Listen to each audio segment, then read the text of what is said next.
अक्सर घरों में ये देखा जाता है कि जब किसी लड़के की शादी होती है और उसकी माँ भी ज़िंदा हो, माँ चाहती है कि मेरा लड़का मुकम्मल तौर पर मेरे कब्ज़े में रहे और बीवी चाहती है मेरा शौहर मुकम्मल तौर पर मेरे कब्ज़े में रहे। यही सूरत हाल होती है और इस सूरत हाल में अक्सर लड़ाई और झगड़े होते हैं और लड़ाई और झगड़े कभी कभी इस हद तक पहुंच जाते हैं कि तलाक़ तक की नौबत आ जाती है और बहुत सी मर्तबा इस हद तक पहुंचते हैं कि माँ को छोड़ने की नौबत आ जाती है। लेकिन यहाँ पर तीनों तरफ कमी है, माँ की तरफ से भी कमी होती है और बीवी की तरफ से भी कमी होती है और लड़के की तरफ से भी कमी होती है। माँ की तरफ से कमी यह है कि जिस वक्त लड़का शादी करके बीवी को अपने घर ले आया तो अब वो लड़की गैर नहीं रही है बल्कि अपनी है, अपनी औलाद है। जिस तरह औलाद की इंसान को हमदर्दी करनी चाहिए, जिस तरह औलाद की इंसान को मोहब्बत करनी चाहिए, उसी तरह इस लड़की की भी मोहब्बत करनी चाहिए। इसी तरह बीवी की तरफ से ये गड़बड़ होती है कि वो अपनी सास को हमेशा सास ही समझती रहती है और एक अजनबी औरत समझती रहती है।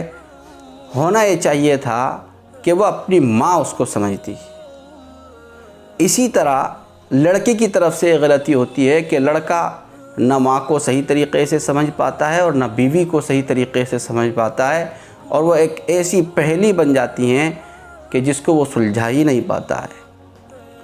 बहुत सारी चीज़ें ऐसी हैं लड़के की करने की कि वो माँ की बहुत सी बातों को नज़रअंदाज करे, इसी तरह बहुत सी बातें बीवी की नज़रअंदाज करे।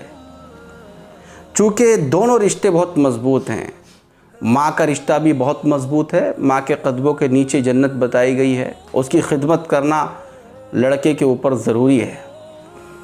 इसी तरह बीवी का रिश्ता भी बहुत मज़बूत है, दुनिया में शायद ही इससे मज़बूत रिश्ता कोई हो, इसलिए कि इससे नस्ल बढ़ती है।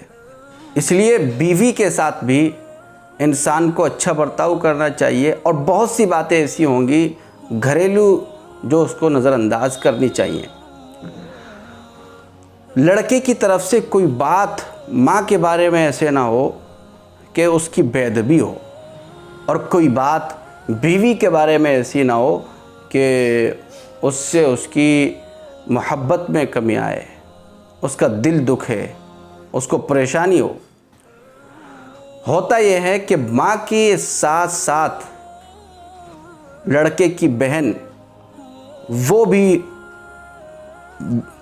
लड़की को यानी अपनी भावज को परेशान करना शुरू करती हैं और इतना परेशान करती हैं कि वो परेशान होकर अपने शौहर को समझाना शुरू कर देती है और एक न एक दिन बात उसके दिमाग में बैठी जाती है।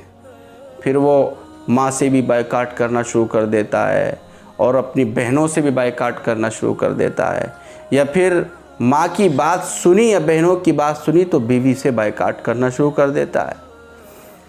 हालांकि अल्लाह तबारक व तआला ने कुरान करीम में इरशाद फरमाया रिजालु क़व्वामून अलन्निसा, तो मर्द को अल्लाह तबारक व तआला ने वो ताकत अता फरमाई है कि जिसके ज़रिए से वो इन चीज़ों को हैंडल कर सकता है। लेकिन जब इंसान के दिमाग के अंदर कोई गलत फहमी बैठ जाती है तो फिर वो दिमाग के अंदर से नहीं निकल पाती। इसलिए होना ये चाहिए कि हमें हुकूक़ समझने चाहिए, बीवी का हक़ क्या है और माँ का हक़ क्या है और बहन का हक़ क्या है। बीवी का हक़ ये है कि इंसान उसके पास रहे, रात में उसके पास रहे और उसकी हर चीज़ का ख्याल रखे, यहाँ तक कि उसको खिदमत भी करनी पड़े तो खिदमत भी करे। इसी तरह माँ के लिए एक वक्त मुतय्यन करे और माँ को कहे कि मैं आपकी इस वक्त खिदमत करूँगा, आप जो कुछ भी मुझे हुक्म फरमाएंगी मैं उसके लिए तैयार हूँ। और इसी तरह उसके लिए अगर कोई भी काम करना हो तो अगर माँ के लिए करना है तो बीवी से कुछ सब चीज़ें न बताकर बल्कि कुछ चीज़ें जो नॉर्मल हो वो बताएं। और इसी तरह अगर बीवी के लिए करना है तो माँ को सब चीज़ें न बताकर बल्कि जो चीज़ें नॉर्मल हो वो बताएं, ताकि एक दूसरे के अंदर जलीसी पैदा ना हो।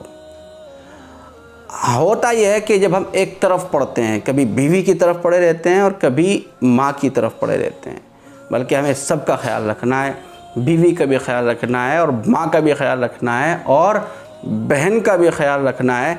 लेकिन एक मर्द की तरह हमें इन चीज़ों को हैंडल करना है, एक ऐसे इंसान की तरह कि जिसके ऊपर परेशानियाँ आती हैं, जिसके ऊपर मुसीबतें आती हैं, लेकिन वो मर्द बनकर उनको कंधों पर उठाता है और अपने घर को खूबसूरत बनाने की कोशिश करता है।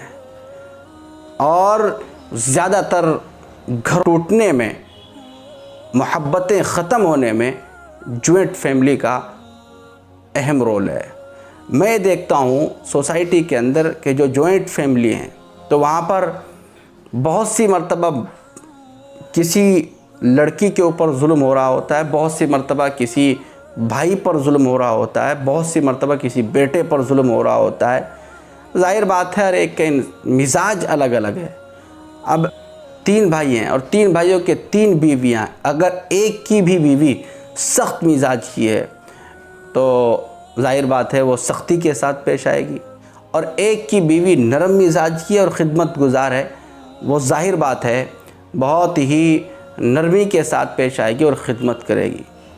अब वो जो नरम मिजाज है और ख़िदमत गुजार है वो सबकी खिदमत करती रहती है, और सख्त मिजाज की जो उसकी दुरानी है, जिठानी है, वो उसको बहुत परेशान करती है, बकती है, बुरा भला कहती है, लड़ती है, लेकिन उसके बावजूद वो उसको कुछ नहीं कहती। तो ये खिदमत गुजार औरत ज़ाहिर बात है मज़लूम ठहरी और ये ज़ालिम हो गई। इसी तरह भाइयों के अंदर भी अलग अलग मिजाज होते हैं। तो बहुत सा भाई बहुत सख्त मिजाज का होता है, तो बहुत सा बहुत नरम मिजाज का होता है। तो नरम मिजाज के भाई को सख्त मिजाज वाला भाई दबा लेता है। इसलिए इस्लाम ने इब्तिदा से ये तसव्वुर पेश किया है कि जैसे ही लड़के की शादी हो, लड़के की शादी के बाद उसको अलग कमरा दे दिया जाए, उसका अलग खाने पीने का इंतज़ाम कर दिया जाए और वो वहाँ पर रहे। जब माँ बाप की खिदमत करनी हो तो माँ बाप के पास आ जाए। बहुत अच्छा अंदाज़ और बहुत अच्छा तरीक़ा है। हर वक्त अगर माँ के साथ और बाप के साथ, हर वक्त बीवी के साथ रहेगा तो ज़ाहिर बात है बहुत से ऐसे राज होते हैं बीवी के जो माँ बाप के सामने नहीं आने चाहिए, जिससे आपस में नफ़रतें पैदा हो जाती हैं। इसलिए हमें इस चीज़ को समझने की ज़रूरत है। और सबसे अहम चीज़ ये है बेटे के लिए या शोहर के लिए कि वो अपने आप को मज़बूत बनाए और समझने की कोशिश करे कि इस्लाम में बीवी के हुकूक़ क्या हैं और माँ के हुकूक़ क्या हैं। तो माँ के जो हुकूक़ हैं वो उनको अदा करे और बीवी के जो हुकूक़ हैं वो उनको अदा करे। इसी तरह और बीवी समझे कि जो जिसके घर में मैं आई हूँ वो मेरी सास नहीं है बल्कि मेरी माँ है, और सास समझे कि जो मेरे घर में लड़की आई है वो अब मेरी बहू नहीं बल्कि मेरी बेटी है। जिस तरह अपनी बेटी की बहुत सी बातें माँ नज़रअंदाज करती है तो उसकी भी करे। इसी तरह बहू जिस तरह अपनी माँ की बहुत सी बातें नज़रअंदाज करती है वो अपनी सास की भी नज़रअंदाज करे।